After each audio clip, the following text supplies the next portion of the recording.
Bonjour à tous, j'espère que vous allez bien. On se retrouve sur la chaîne pour une nouvelle vidéo. Aujourd'hui, je suis au CHRU de Nancy et dans cette vidéo, on va parler de l'infirmier au SMUR. Alors c'est parti, on perd pas de temps, let's go!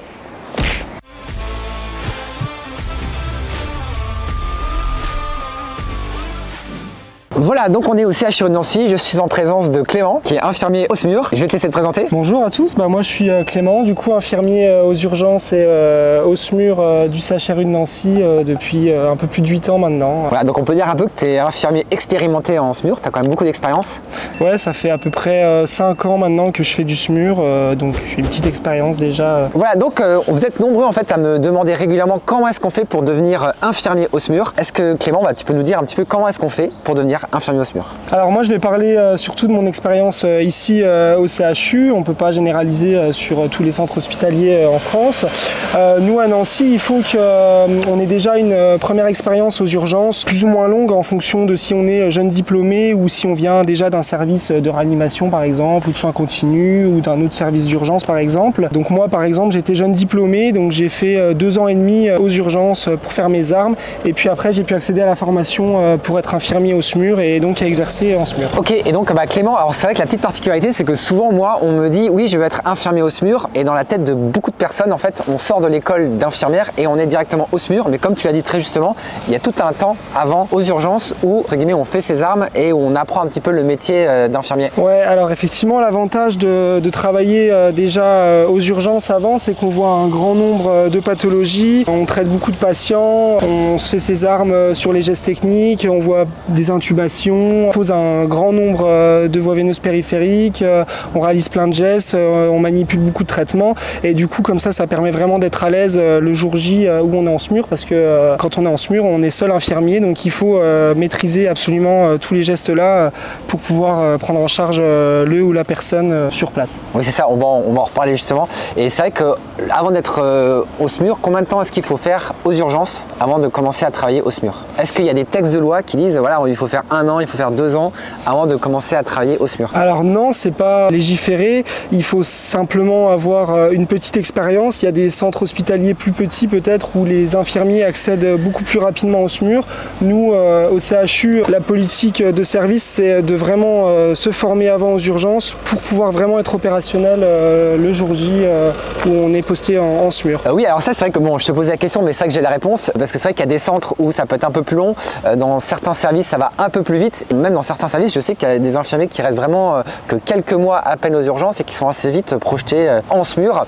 Et donc vous avez une petite particularité aussi à Nancy, c'est que vous avez mis en place une formation spécifique, c'est-à-dire qu'avant d'être au SMUR, chaque infirmier doit spécifiquement avoir fait cette formation. Effectivement, il y a une formation qui est proposée par le CESU 54 qui s'adresse à tous les infirmiers et infirmières qui veulent exercer en SMUR. Donc c'est une formation qui se déroule maintenant sur 4 jours avec toute une équipe, donc il y a un médecin, infirmier, il y a même un ambulancier qui est là pour vraiment reconstituer le trinôme au sein du SMUR. On met en avant beaucoup de sujets, que ce soit l'intervention typique en SMUR, les transferts infirmiers, les transferts médicalisés, le rôle de l'infirmier en hélico. On aborde un petit peu les SSE. Il y a toute une journée sur la pédiatrie où il y a beaucoup de mise en situation pour se familiariser davantage avec la prise en charge de l'enfant. Voilà, on balaye un grand nombre de sujets qui permet le jour où l'infirmier fait ses premiers postes en SMUR d'être opérationnel et à l'aise sur la prise en charge des patients. Alors c'est vrai que c'est une spécificité là sur Nancy, c'est que si vous n'avez pas fait cette formation là, vous n'avez pas le droit de sortir en SMUR.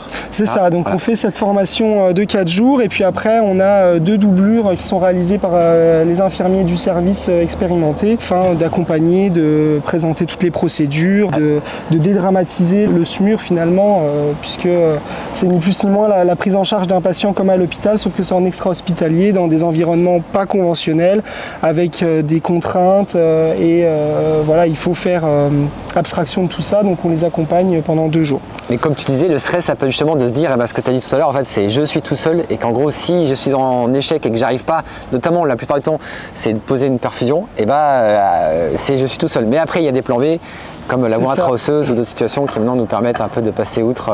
Donc l'expérience nous permet effectivement de pallier à tout ça, mais effectivement des fois on peut se retrouver en difficulté. Après on est en équipe, donc on arrive toujours à trouver des solutions pour le patient. Et ce que tu parlais, alors je sais pas si c'était clair pour tout le monde, mais tu parlais de doublure. En fait, le doublure, c'est-à-dire que tu es jeune infirmier SMUR et il y a quelqu'un qui est plus expérimenté avec toi et qui va en fait te doubler, qui va rester avec toi en fait justement, qui va être le plan B si jamais il y a une difficulté, qui va être un petit peu C'est ça, ouais. Vraiment pour accompagner les premiers jours, les premières sorties, les premiers transferts pour que l'infirmier soit vraiment opérationnel après. Et c'est vrai que ça c'est une spécificité de Nancy, c'est qu'il y a cette formation et après c'est en doublure, mais il y a beaucoup de centres hospitaliers en France où au final on n'a même pas cette formation là, où il y a juste en fait un temps d'expérimentation aux urgences et après dans un deuxième temps des doublures et puis après c'est parti, let's go, on est lâché. C'est vraiment une chance qu'on a ici de pouvoir faire ça et ça sécurise vraiment la prise en charge des patients et puis ça met vraiment en sécurité aussi les professionnels. Excuse-moi, est-ce que tu te souviens de ton premier SMUR? Comment ça s'est passé? J'ai pas trop de souvenirs, mais ça s'est bien passé. Ouais, voilà. J'ai pas eu de soucis particuliers, j'ai pas vraiment de souvenirs. Et est-ce que tu peux me dire un peu les côtés sympas du coup du métier d'infirmier SMUR? Qu'est-ce que tu apprécies toi? Eh ben, les côtés sympas, c'est qu'on ne sait pas du tout de quoi la journée va être faite. Ouais. Peut-être on va pas faire beaucoup d'interventions, peut-être on va faire beaucoup d'interventions, des choses atypiques. On va intervenir dans des endroits un peu insolites, sur des voies ferrées, dans des champs, sur la voie publique avec plein de badauds qui nous observent, chez des gens qui vivent dans des endroits insalubres. Voilà. Donc c'est assez varié l'environnement. Et justement, au bout de 8 ans de SMUR, est-ce que tu as l'impression d'être arrivé au bout de ce que tu pouvais voir ou est-ce que du coup tu as encore des trucs imprévus qui arrivent de temps en temps où tu dis ouais, ça j'ai jamais vécu ce type d'intervention? Je pense qu'on n'a jamais tout vécu. Après effectivement, depuis tout ce temps-là, j'ai pu vivre pas mal de choses. Je pense vraiment que chaque jour on peut être étonné de ce qu'on voit, ce qu'on fait. J'ai la même réponse que toi parce que moi, ça fait 12 ans de SMUR et puis pareil, j'ai encore étonné sur certaines interventions que je n'avais jamais fait auparavant. Et est-ce que tu peux nous parler un petit peu des difficultés maintenant? Qu'est-ce qui est difficile, vraiment contraignant dans cette partie du métier? Alors l'environnement, ce que je disais, par exemple, si on prend en charge une personne qui a fait par exemple un arrêt cardio-respiratoire dans une salle de bain, il n'y a pas de place, donc il faut se faufiler entre les pompiers qui sont en train de réaliser le massage cardiaque, il faut réussir à poser sa voie veineuse, le médecin qui va vouloir intuber le malade. Donc des fois c'est vrai qu'il faut vraiment s'adapter à ces situations-là. Par exemple, si sur la voie publique, il faut faire abstraction de toutes les personnes qui sont autour, qui peuvent nous regarder, nous filmer, nous interpeller. Donc il faut vraiment rester focus dans sa bulle pour pouvoir prendre en charge la personne. Et puis aussi, je pense que c'est un peu pareil pour tout le monde. La pédiatrie, on est forcément peut-être un petit peu moins à l'aise, surtout sur des situations critiques comme des arrêts cardio-respiratoires chez les enfants. Il y a tout le côté émotionnel, les familles à côté. Puis souvent, c'est quand même assez tragique et malheureusement, ça conduit souvent au décès. Ouais, c'est vrai que ça, c'est encore autre chose. On est en plein dedans et c'est vrai qu'on est en immersion et c'est des fois encore plus difficile au niveau des émotions, en effet. Et alors, ce qu'on parlait tout à l'heure, c'est qu'on travaille justement en équipe.